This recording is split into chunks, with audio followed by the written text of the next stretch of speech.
Well, Virginia Governor Abigail Spanberger campaigned and won as a moderate Democrat, but just 3 months after a decisive victory, her approval rating reflects a deep divide. New polls show a favorability of 47%, so that's way below her Republican predecessor, Glenn Youngkin. At this time of his term, he rated at 54%. She has the lowest popularity or the highest unpopular rating of any governor in Virginia in modern history.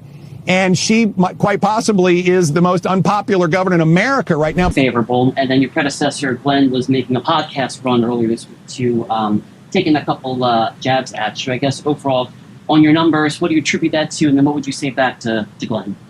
I would say, if everybody hated me, why is everybody putting my face on their mailers for the referendum? Boy, oh boy, oh boy, oh boy, oh boy. So we got to talk about the latest attempt from Democrats to rig democracy in their own state, because this is what Democrats specialize in. The only thing they care about is power and control. Now, according to them, when a state decides that they're going to redraw their maps in a way that politically benefits the party in control, that is rigging an election. That is overthrowing democracy. And Democrats have decided that that is what they're going to do out in Virginia. Hello, I'm Governor Abigail Spanberger, and I'm voting yes on Virginia's redistricting amendment. Here's why. I supported the formation of Virginia's bipartisan redistricting commission in 2020, and that support has not changed. What has changed is what we're seeing in states across the country, and a president who says that he's, quote, entitled to more Republican seats before this year's midterms. That's a direct quote, entitled. And Virginia has the opportunity to take action in response. And our approach is different. First, it's temporary. Second, it's directly in response to what other states decide to do. Third, and most importantly for me, it preserves Virginia's fair redistricting process into the future. Early voting is now closed, and Tuesday, April 21st is your last chance to weigh in on this special election. So early voting is very important for me, for the busy lifestyle that I have. So. Voter John McKay said he made it to the polls just in time. Well, on the very last day of the very last hour, it's 20 minutes before voting. But if you're saving your vote for Tuesday, here's what's on the ballot and why it matters. Voters are deciding on a proposed redistricting amendment that would temporarily redraw Virginia's congressional map, potentially shifting a nearly even split to a 10-1 Democratic majority. Supporters say it would help level the playing field, while critics say it's unfair. If approved, the changes would last until 2030. Democrats, including Senator Mark Warner, are urging a yes vote, saying it's a response to maps drawn in other states that they argue favored Republicans, pointing to states like Texas and North Carolina. To level the playing field, and at least in Virginia, it's not going to be the politicians, it's the voters decide. So I think this one-time, short-term change, we'll go back to independent in 2030, I think it makes sense. Republicans, including former Virginia Governor Glenn Youngkin, are urging a no vote, arguing the proposed map is an overreach and unfair. Virginians aren't happy with this. And the big opportunity for all of us, Republicans, Democrats, independents, is to stand up and say, no, we're not going to gerrymander Virginia. At the polls, voters told me regardless of where they land on the amendment, showing up matters. It's very important to exercise the right to vote, and every single woman, young, old, in between, needs to remember what was sacrificed for us to have this right. I think voting is important because it's part of the democratic process in the country, and do your due diligence and your research. Some voters, regardless of party, asked why maps are being revisited in multiple states when redistricting is typically once a decade. Both sides. I'm disappointed with both groups, Democrat and Republican. What did we come to? We come to this. There's a major problem with democracy in this country. We're at a crisis point. Yeah, there is a major problem with democracy in this country, and it really is the Democrat Party, who does not believe in democracy, because again, these people told us that this was anti-democratic, that this was rigging elections. Now Democrats have decided we're going to rig elections in blue states in order to stick it to Trump, right? Because they can use Trump as an excuse to justify any power grab, because they know that their base of Trump deranged lunatics don't actually really care about any of the alleged principles that the Democrat Party claims to believe in, right? They don't believe in anything at all except power and control. And Virginians are finding out the hard way, because Abigail Spanberger, who campaigned as a moderate, turned out to be a far left radical lunatic. I mean, we talked about a law that was passed the other day where she basically is committing to joining an effort from blue states to basically overthrow the will of the people within their own states when it comes to presidential elections. Basically, they're saying that no matter what, we want to give our electoral votes to whoever wins the national popular vote. So basically, if a Democrat wins the popular vote, which they do most of the time because idiots tend to vote Democrat, right? We got a lot of idiots in this country. If a Democrat wins the popular vote and Virginia decides that they're going to vote for the Republican, that those votes don't count. They're going to reward the electoral votes of the state to the Democrat, regardless of what Virginians think, right? I mean, just completely, totally ignoring what Virginians actually want, right? This is what Democrats are currently doing, right? This is what they are plotting. This is a roundabout way of overthrowing the Electoral College, which they don't like because it doesn't allow mob rule, right? Democrats want mob rule, right? That's the only way that they can survive. And this right here is a great example of what I'm talking about, mob rule, attempting to gerrymander their state to the point where there's only one Republican seat, even though right now I believe it's almost 50-50. However, voter turnout is surging amongst Republican districts and Republican counties for early voting, which suggests that Republican voters are finally pissed off, right? They're pissed off and they're saying, you know what? No, we're not going to allow this Democrat, this socialist, to run roughshod over this state. Now, for whatever reason, Republicans didn't show up to the polls when it came time to pick a governor, right? But now they're seeing that, okay, this person's a radical lunatic. We need to actually show up and vote, right? We need to take voting seriously. And it appears that that may be what is happening. So again, it's not a done deal in regards to Democrats being able to gerrymander Virginia so that Republicans can't win. But it is one of those things where people have to get out and they got to vote, right? Because there's a chance that we can stop this. From Qantas Insights here, we polled the state of Virginia on Friday, Saturday, and Monday. And compared with the 2025 governor baseline, Republicans are overperforming and Democrats are underperforming enough to turn what was clearly a blue environment into something more red and motivated.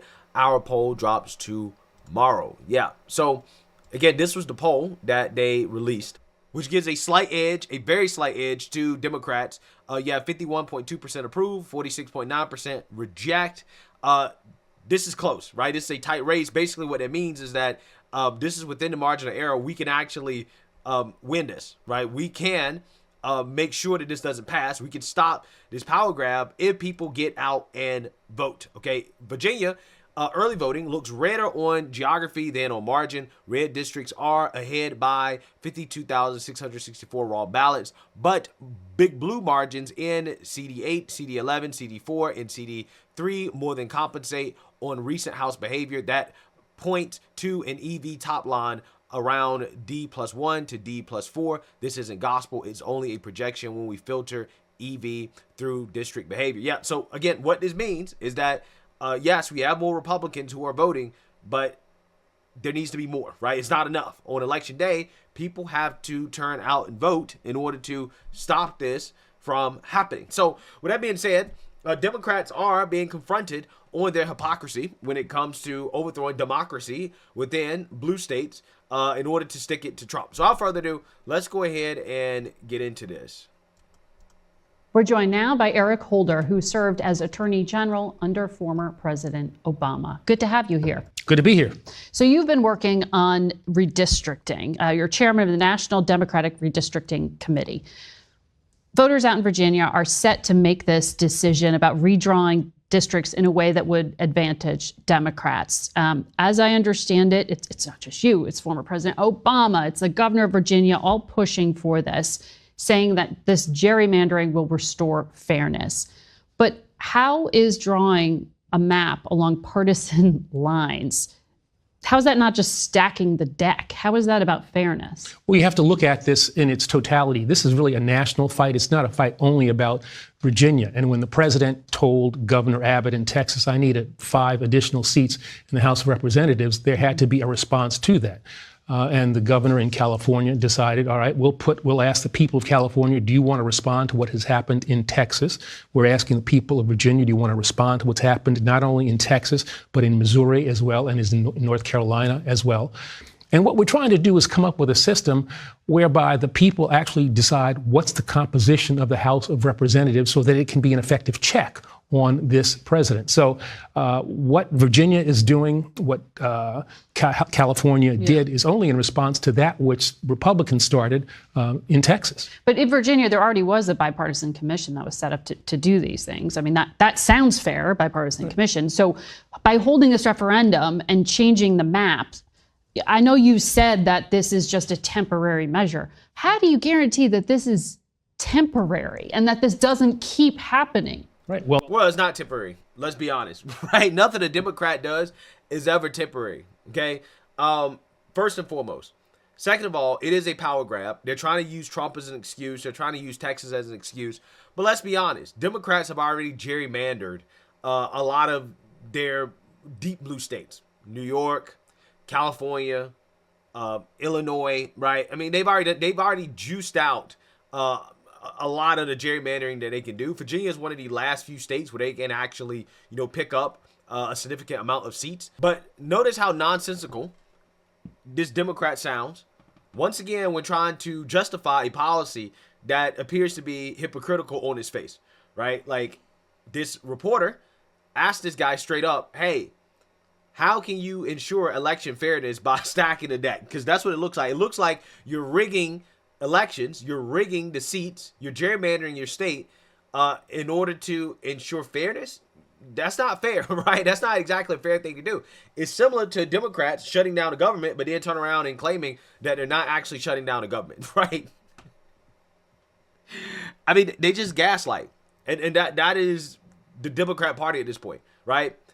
They tell you that the sky is not blue, right? Up is down, down is up. Boys are girls, girls are boys, right? That's the Democrat Party, okay? So, again, all of this doesn't make sense because ultimately it's not about principle. It's about power. That's the only principle that these people believe in. Once you understand that, then you understand what we're dealing with here. Well, the measure itself says that it is time limited. It is only for this cycle, an additional cycle, and after the census. That could be changed again. No, right? Well, no, that's nothing that we would be pushing. We need to deal with the crisis that we have. Yeah, you would. You 100% would be pushing it because when it comes time to renew this, they'll come up with some new excuse for why they got to keep the map rigged, right? Let's be real. Either way, if a Republican wins in 2028, they'll be coming up with some excuse. Oh, well, Republicans in office. We got to stop J.D. Vance. We got to stop Marco Rubio. He's a threat to democracy. He's Hitler, right? This is what they'll be saying. If a Democrat wins, they'll say, well, see, we need to maintain our majority, right? We need to maintain our advantage. We can't allow the Nazis to get back in power. So there's going to be an excuse to keep the map rigged because Democrats, once they take power, they never give it up. And you'll be a fool to believe that, oh, once Trump is out of office, once this threat to democracy is over, then we will restore democracy. It's nonsense.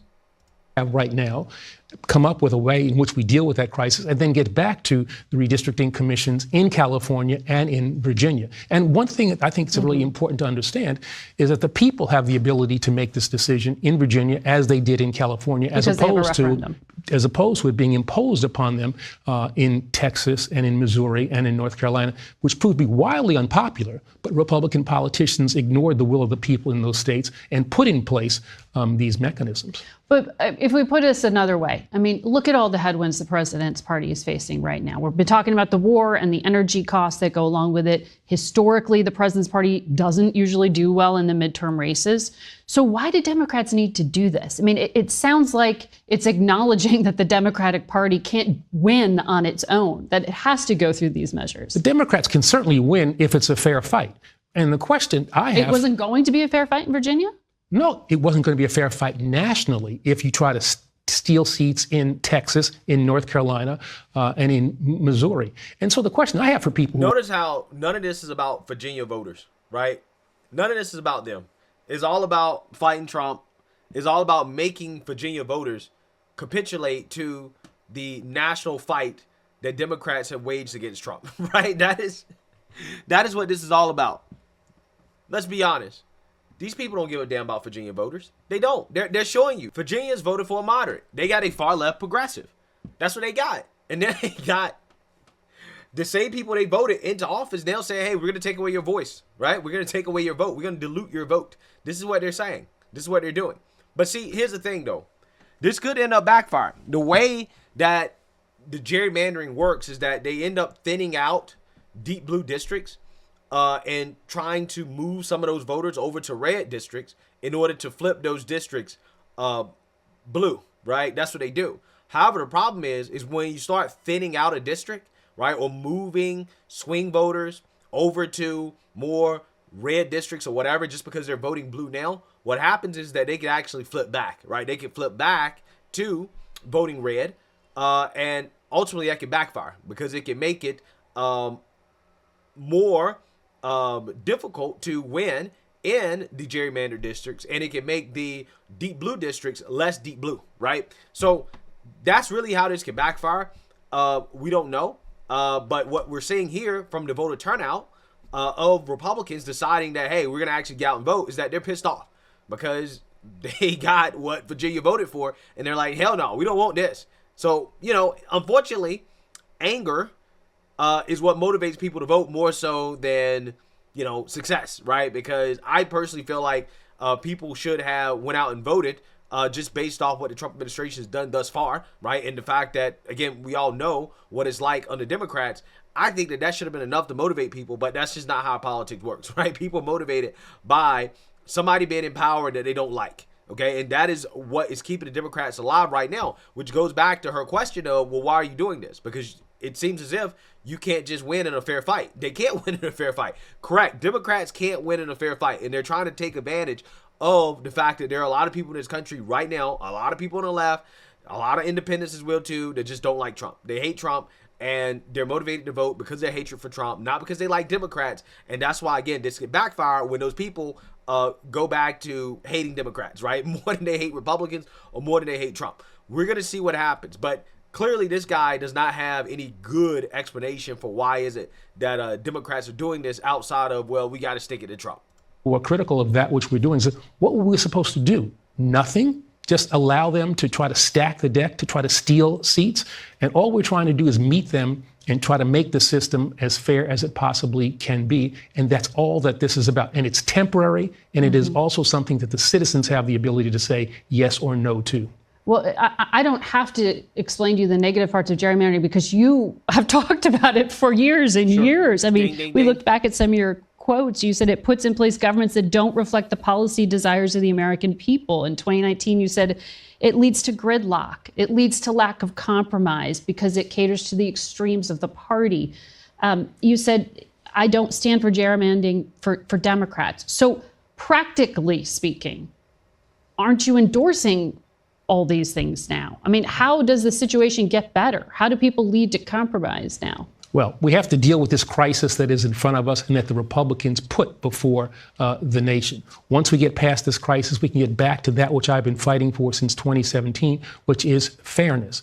But we have to, if we want to get to that fairness fight, we have to save our democracy now. And I'm not being hyperbolic or alarmist. If we don't respond to that which they are trying to do, we could lose our democracy and not have the ability to get back to that fairness fight. Save democracy by overthrowing democracy. Amazing. Amazing. Remember when they overthrew democracy within the Democrat Party, the primary, right? And they tossed out Joe Biden. They said, you can't run no more. And installed Kamala Harris. Nobody voted for her. Yeah, that's the type of democracy that Democrats believe in. Clearly. The Supreme Court upheld the actions in Texas. Right. Supreme Court upheld the actions in Texas as well as in California. But you still think it's illegal, basically? I think it's inappropriate. And hopefully the next time we have a new Democratic president and control both the House and the Senate, I hope we'll pass federal legislation that will ban partisan gerrymandering just outright and just do away with this altogether. So even if this is a short-term measure, there are some, specifically in the state of Virginia, who have concerns about what happens near term.